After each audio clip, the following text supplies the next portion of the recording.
I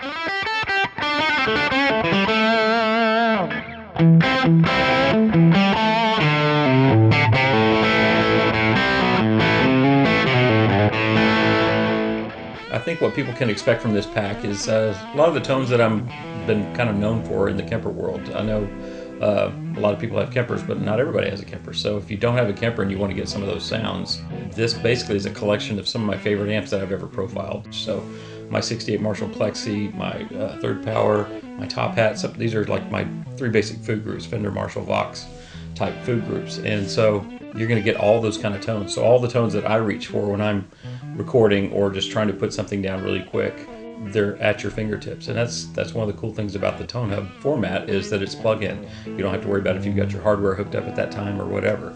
I've got some with built-in effects, you know, where I would use them in the settings, and then some that are just kind of basic amp tones that you can build on. So these are some of my favorite tones.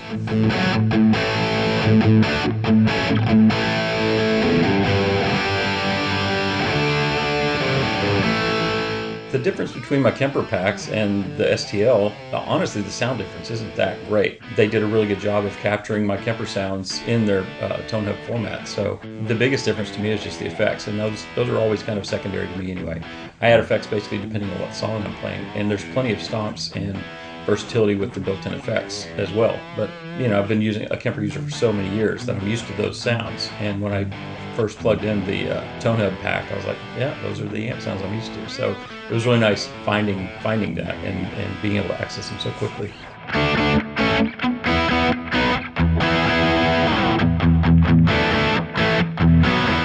I think it's great having the Kemper sound in the plug-in format. If I'm on the road in a hotel room, sometimes my Kemper's at the gig, so it's really nice having the versatility to be able to just pull it up in a plug-in and work within my DAW, and it just streamlines the whole process, which is really handy because one of the most important things about recording is playing. So the less time you can twiddle around and do stuff, the more time you are playing and actually getting good stuff down.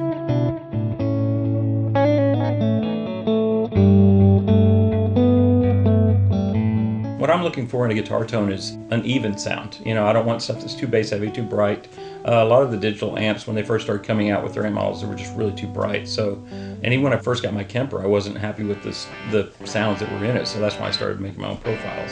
I've spent so many years on the road, and I was really just particular about how I had it set up. So even when I was using real amps and cabs, I carried around plexiglass shields and my own microphones, and I set them up and I marked the speaker. I was really particular of exactly what sound I was wanting to hear, especially once we went into inner monitors. I could really hear everything so clearly. So all of that experience and miking up cabs the way I wanted them, hearing amps the way I wanted them, that's all kind of funneled into the Kemper business that I do, and now it's just moving into the ToneHub world as well, being able to have those same kind of sounds in the ToneHub format.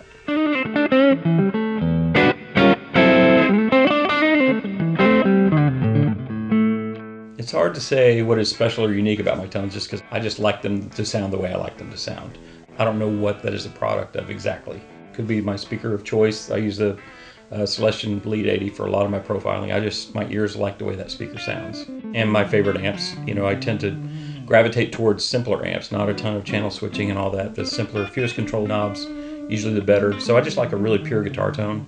And even a lot of my Kemper packs and different presets I've made, I really focus on the bare bones amp sounds more than effects, because those are all just icing on the cake. You know, if you got a good bass, you can put anything on it. But I like a warm sound, but it still has to have clarity. So it's, in my ears, I just hear it as balanced. Other people may say it's too mid-range heavy or whatever. I've just been playing in a band with the piano player with a really strong right hand, and you know, singers. I try to just find that role in the mix where it's a guitar role. It's not cymbals. It's not piano, lower bass. You know, so I do focus on the mid-range a lot. But to me, that's what sits on the track well.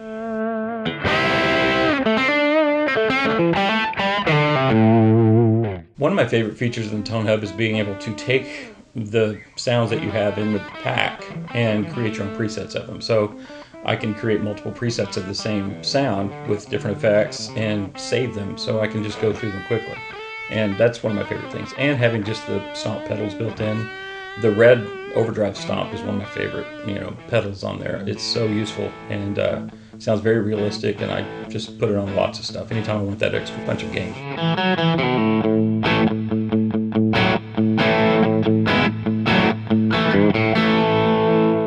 absolutely see this as a tool for others. There's so many people now recording at home, especially with COVID. Lots of people are doing all their music at home and not as much on the road. So if you live in an apartment, if you live anywhere where you have to do things at low volume or in headphones, recording in the DAW is really handy. And I think ToneHub just kind of helps facilitate that and get these, top quality amp tones in a plugin, which is, unheard of 10 years ago. They've really come a long way, and they have really good amp tones now.